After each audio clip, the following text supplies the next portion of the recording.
Get hyped, because today I want to show you how to make this eyeball. Hey again, thanks for joining me. I'm Skylar, a character art graduate from Think Tank Training Center, and this is part of a series of video tips for my fellow artists. We're going to be working in Maya, Arnold, and V-Ray, but this is really about theory, so you can follow along in your modeling package of choice and render engine, whether that's Blender and Cycles, 3ds Max, Octane, Redshift, RenderMan, etc. Whether you're making a 3D character or doing traditional art, the eyes are the most important part to really sell the feeling of your work and connect with the viewer. I think that's why humans like dogs so much because they have these like very expressive human-like eyes and they feel like they're trying to communicate with you, and it can be really tough to capture that same feeling in CG.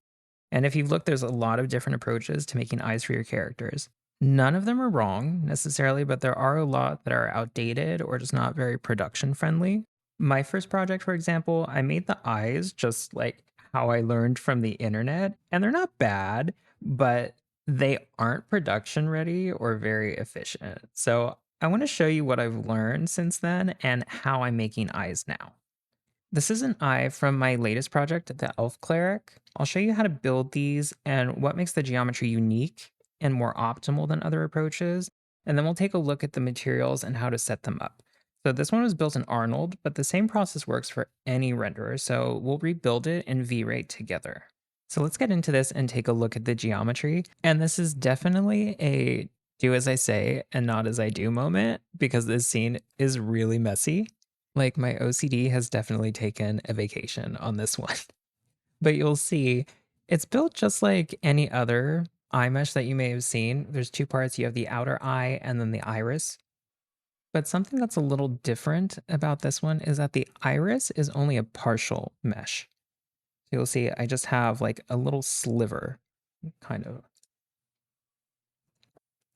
If we take a look at this in perspective, pretty simple.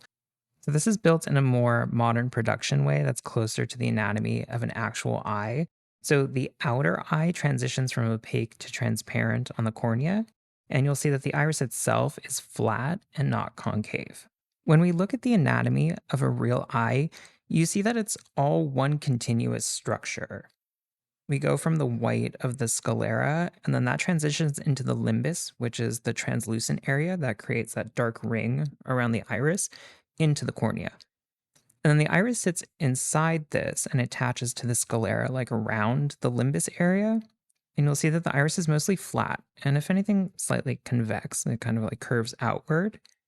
What gives it the concave appearance is the refraction of the cornea and the fluid inside this area, the anterior chamber.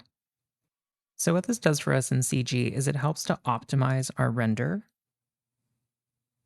In the past, people would make a whole outer shell that was refractive, and then a whole inner shell that was the sclera and iris, but then you have double the geometry and a lot of extra refraction that can clog up your scene. Another thing that people would do is to make the iris concave. So you would have it kind of like scoop inward to fake that distortion of the corneal refraction. But this doesn't give a realistic result because the eye doesn't look right at the grazing angles and the pupil might go missing when the eye turns or you're looking at the character in like a 3/4 view. So setting it up in an anatomically accurate way makes sure that it looks right at all times from all angles. So let's build one of these for ourselves. The first thing I want to do is get some geometry in the scene to serve as our guide for our optimized geometry. So when we optimize our geometry, we may lose some of the spherical shape, but this will also help us maintain the proper real-world scale. I'm building these eyes based off of the dimensions of a human eye, but this is still a good starting base for stylized eyes, and then you can modify as needed. So I've added a sphere to the scene. I want to go down here to our options. I'm going to change the radius to 1.2. So the diameter of a human eye is generally 24 millimeters, which would be 2.4 centimeters, right? So since our scene is in centimeters, I want this radius to be half of my diameter, 2.4, so that gives us 1.2. I'm also going to change our subdivisions, probably to 32, just to make sure that we have a perfectly smooth spherical shape. Now I'm going to do this again, but this time, down in our options, I'm going to make this 0.6. Now the iris is roughly 12 millimeters, so you'll notice that's half of the diameter of the entire eye, which might seem a little strange because I think even when I look at eyes, the iris seems a lot smaller in comparison, but it's actually much larger than we think. And I think the eye itself is larger than it appears to us. So I'm going to put this to 0.6. So then double that, of course, would be our 1.2, giving us 12 millimeters. We're going to put this back up to 32 and 32.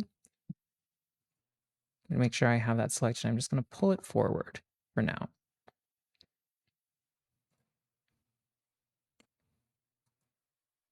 And what I might actually do to make this a little easier for us, I'm going to rotate both of these 90 degrees.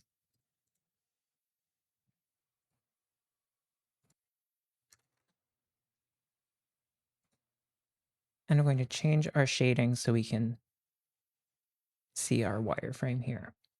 Now I want to kind of line up my cornea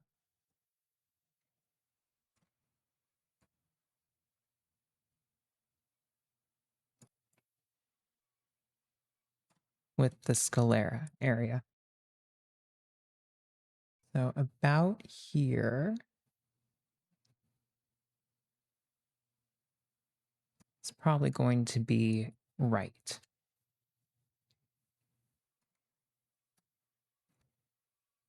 And the cornea is interesting because it is mostly round. You'll see some people that give it a bit of a taper to a point, so it has more of the look of like the nipple of a baby bottle. And that can be correct for some people's eyes, especially if you're like me and have astigmatism. So your cornea has a slope to it, but generally it's more of a round shape. And then we'll adjust this too when we create our optimized geometry. So now that we have these guys, I want to create another sphere.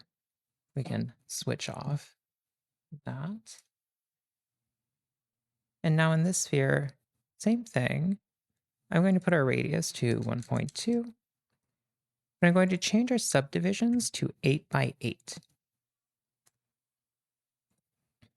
And now with it selected, let's isolate it. I'm going to hit Control 1 on the keyboard. You can also hit this little icon up here.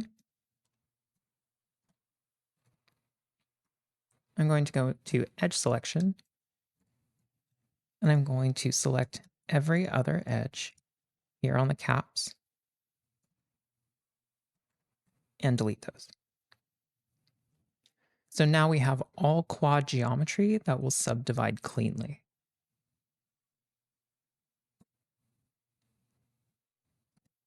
Back to object mode, I'm just going to clear our history, and I'm going to rotate this 90 degrees on the X. I'm going to freeze our transform.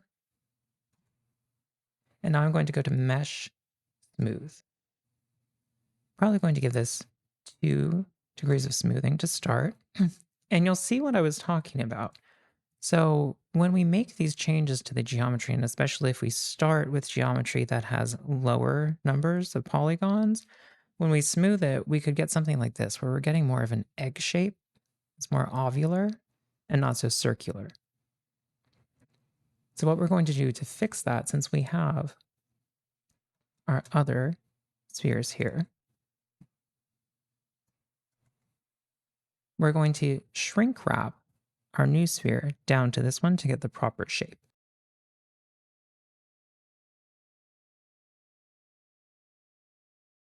In order to do that, though, I'm going to need to combine these two.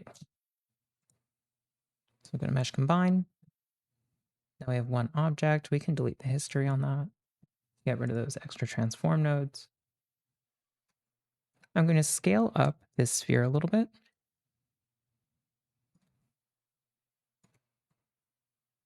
So that's a little closer. And then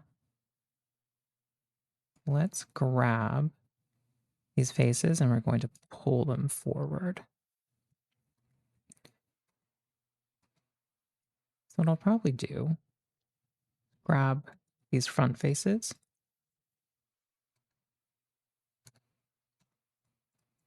turn on soft selection,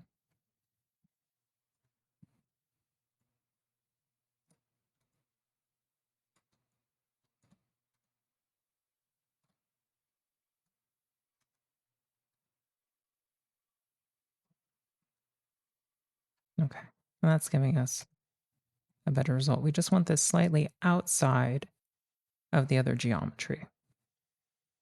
You can also turn off soft select. So now I'm going to grab the object being wrapped, the object we're wrapping to, and then we're going to go to deform, shrink wrap. And you can see what that's giving us.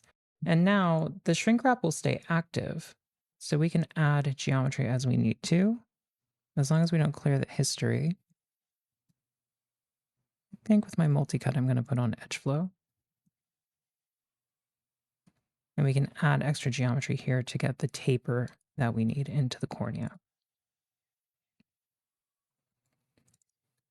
We can also grab this guy, scale him a bit. This one as well, to even that out.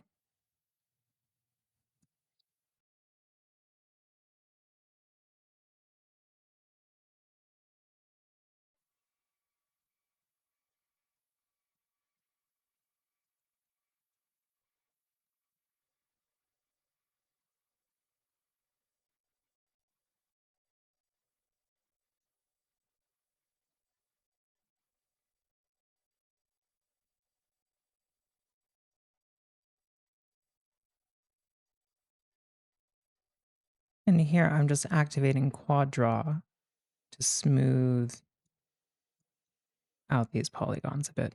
So I'm holding shift, going over the same way we would when we were retopologizing, just to give us a smoother, more even result here.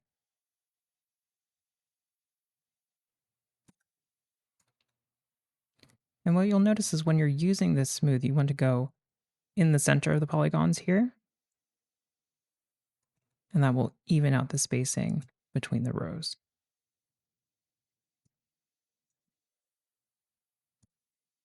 Going along here is going to snap this down to the surface a little bit more. You'll notice I've activated live surface on our kind of reference.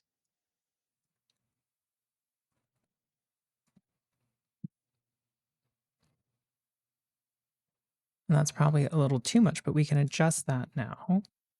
We hide our reference mesh. Let's go back to this guy. We're going to turn off quad draw. And now it's just a process of going through and kind of cleaning this up. I'm going to add some extra loops here so I have a nicer transition. And I can continue to go through and refine this shape. A good way to do that would also be to select the faces as we did before and use soft selection. We can do that with our edges as well. Let's say I want to give this a slightly different slope.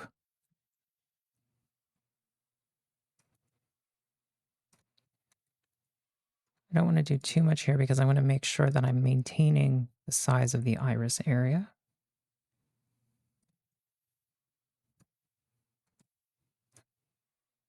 I'm going to soften that out a bit. I'm going to go to face and I'm going to use box selection to just grab the front here. And with that soft select still active, I can bring this in just a bit. Use my scale to kind of even that out. And so now we have our cornea and our sclera.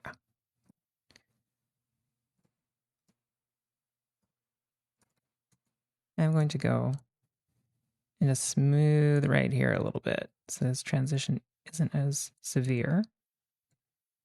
It's a little better. Cool, so this guy's done. Now we would want to go and duplicate it. We're going to scale it down ever so slightly, a tiny, tiny bit. Make sure we didn't do too much. No, that seems just about right. And I'm going to now flatten this front part. So let's isolate this guy.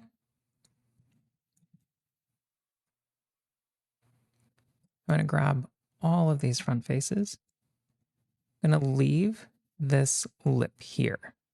I'm just going to grab the faces in front of it.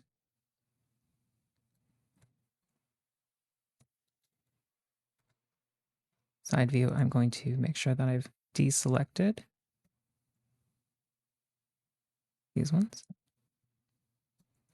Okay.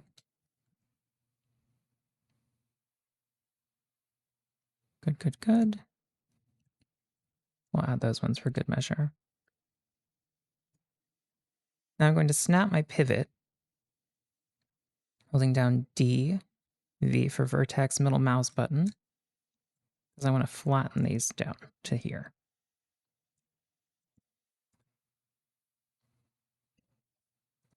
Now if we select off,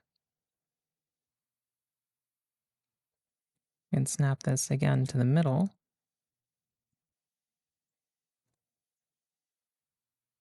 deselect this outer ring. I'm going to scale this guy in if we want.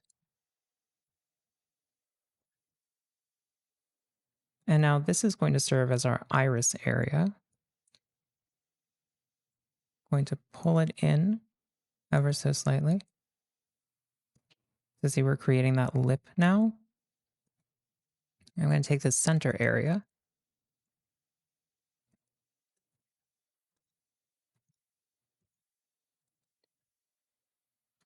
I'm going to hold down Tab. That lets me just mouse over and select all of these. I'm going to scale this in. And this will become our pupil. What I'm going to do is while this is selected, I'm going to go to Mesh. And then I'm going to go to Edit Mesh. And then I want to circularize.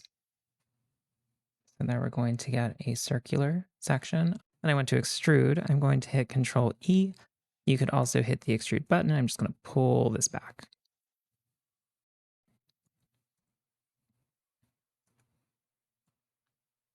Maybe further.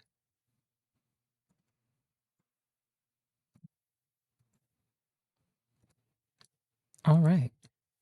We're going to go to face selection. I don't need any of this geo now. Make sure that I'm getting it accurate. So I'm going to keep maybe that much. I do want some of this. I probably don't even need this much. We can go about here. I want to keep some of this. So in that transition area, there's just a little bit. And it also helps prevent any light that might be spilling through from showing.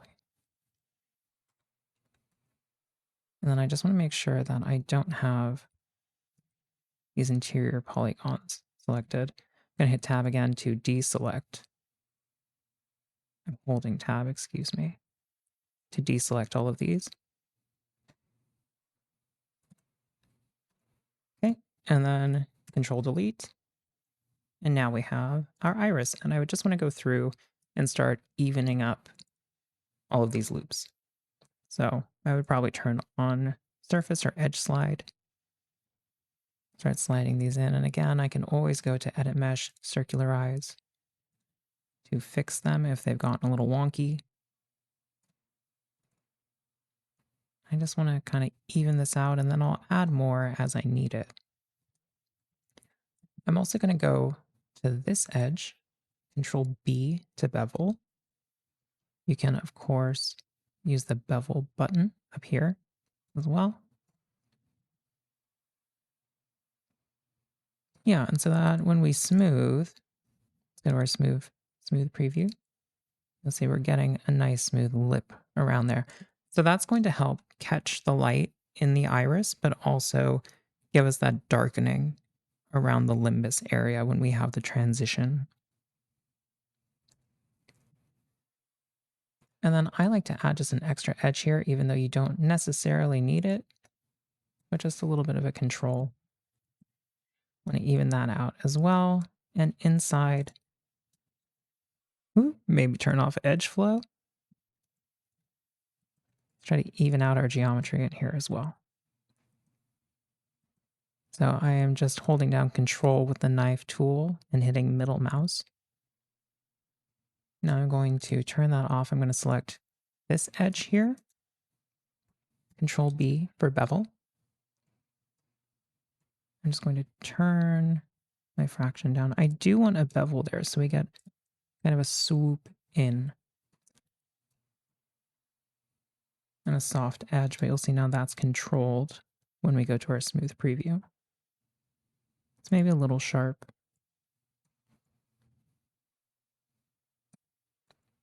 That's a little better. Cool. Okay, so now we have our iris. We can rename this.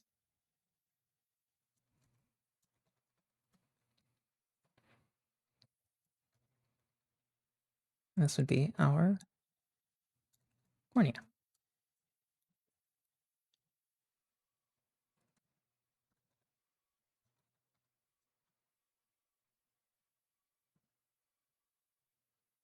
So this is how we would set up the base geometry. Now to get it in place for our head itself, we can take an extra step.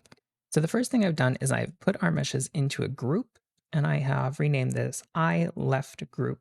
I'm going to be moving this to the right. So this is going to be our left eyeball. And I need to find how far apart our eyes are going to be. Generally, when we measure that on people, we go by pupillary distance. So that's the distance between the two pupils. And it's generally like 62 millimeters. It's pretty like average. It can be anywhere from like 54, I think, to 70, but like 62 is our happy medium. And how we can find that, I'm going to go to our top. Let's switch this to top. I'm going to go up here to create.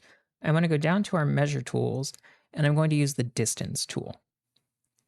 And I want to hit X to snap to the grid. So I'm going to place our first one, and then our second, let's see, I need it to be about 3.1, right? Because we need 62 total. So 3.1 in each direction from the center. And then in our locator here, I can change our translate X here to 3.1. I'm going to grab our group. And then I want to, ooh. So first, I want to select our meshes. I want to freeze our transforms and delete history.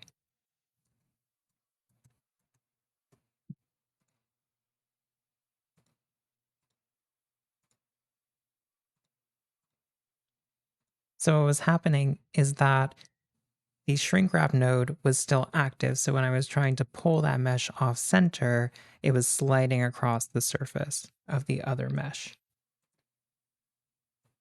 Good thing to remember, right?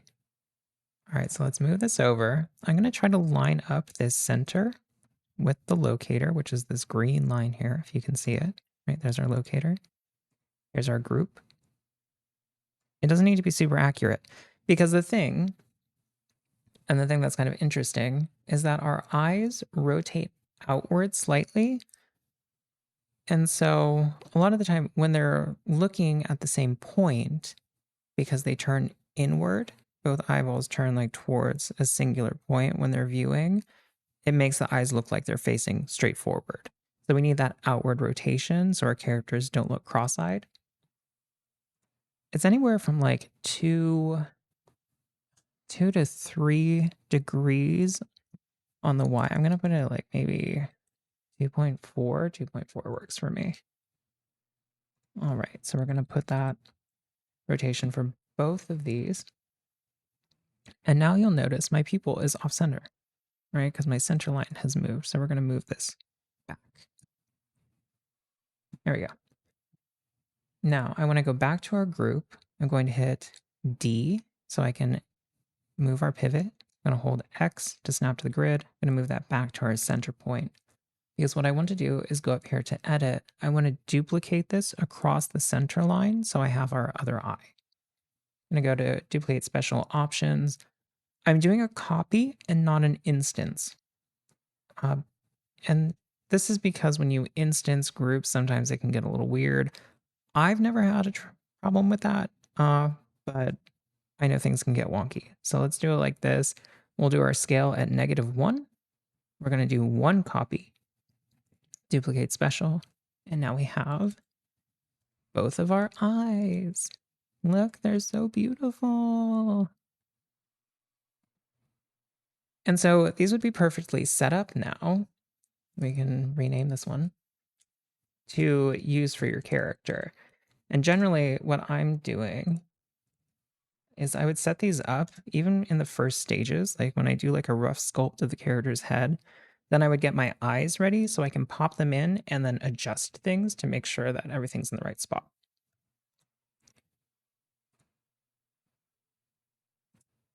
And then when you're ready, you could, combine these into one group if you want. Really doesn't matter how you want to organize your scene. But now our geometry and our distance and our rotation and everything is all set up. So we would just then want to go and UV these.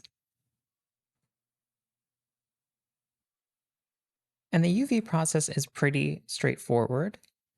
We can do that really quickly. So we have these beautiful UVs right now.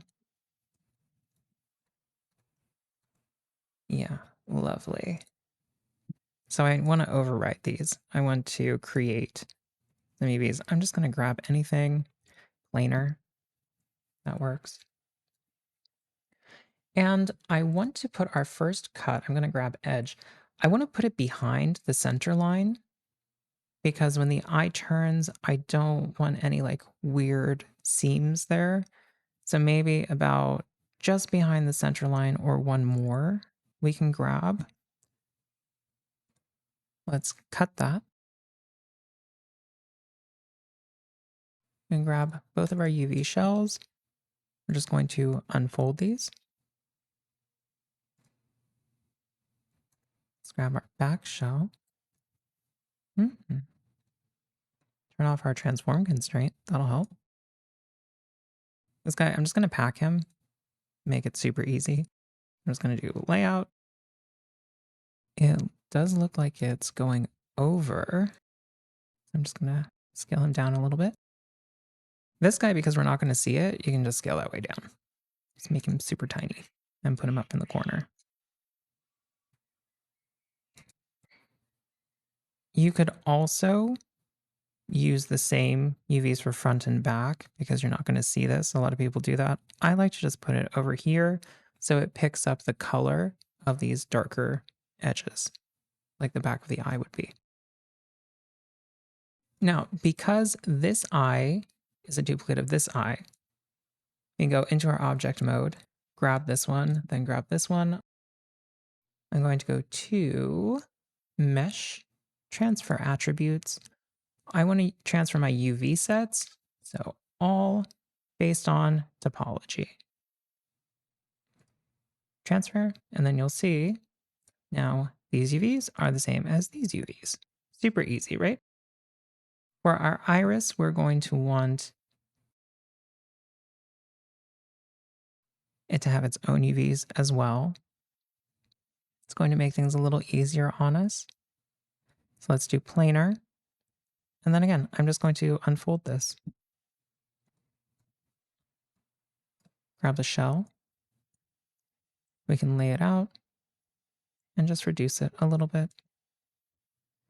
Now, something you can do if you'd like, we don't need all of this around here. So we can grab this inner part that's going to be our iris. Go to face selection.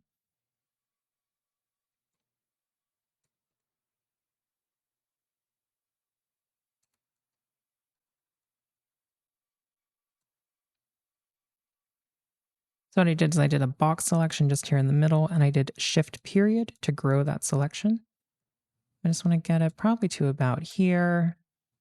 going to hold down Control, click here to here, remove that loop. And now what I can do is I can just scale that one up using soft selection. So I'm going to hit B. I'm going to hold B to grow my area of influence. I want it to be about there. And I have scale activated.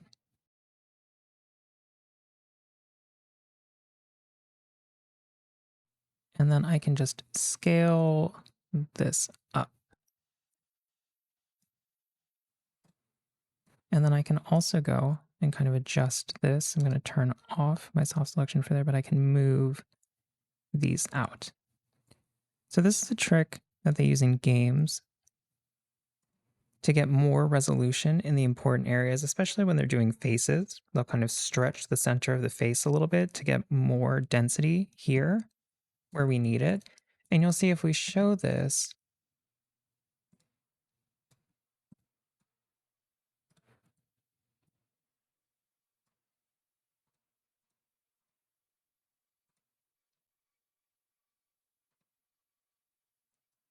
you'll see we're getting just a little bit of stretching back here, but these are areas that we don't see. And then we're getting really nice resolution here in the center where we need a little bit more for the iris. And then same thing, I would go grab, I'm gonna hide this guy. Grab this iris, grab the one I'm transferring to. I'm going to go to Edit Mesh. Just kidding. Mesh, Transfer Attributes. Because I had already transferred the UV sets, I was able to just click Transfer Attributes without going into Options. But now we have the same UVs for all of the objects in our scene. And it really is that easy. So everything's set up now. We could take this out, do all of our texturing, and go and set up the material. So let's go and take a look at what these materials actually look like, and we'll come back here and we will set up another version in V-Ray. Okay, so I think we're going to call it here for this one. And just remember, this isn't the only way to make eyes, and you can take any of these techniques and adjust and modify them for your specific use case.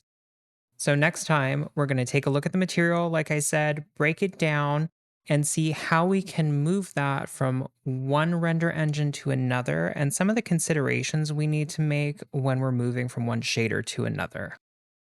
All right, so I'll catch you next time. Get out there and make something cool. Bye!